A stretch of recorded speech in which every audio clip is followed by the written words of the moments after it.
轻松学做菜，跟着大亮来。今天分享一道炸拌茄子。首先把茄子划成长条，切成长段，然后泡在水里，让茄子吸足水分。来上几瓣大蒜，拍扁后切成末，干辣椒切成段，香菜一把也切成段。再准备一点炸好的花生米，可以买现成的。接着起锅烧油，油温6成热，甚至更高一点。再把茄子放进锅里，先炸一下。要一直开大火，让茄子的表面快速成型后，减少吸油。看颜色，炸得金黄以后，先捞出来，放上一会儿，把这个油冲干净，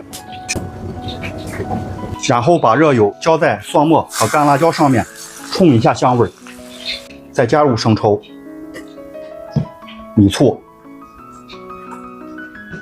一小点白糖、食盐、鸡精，搅拌均匀，调成料汁。等茄子凉了以后，放进盆里，放上香菜和花生米，最后倒入调好的料汁，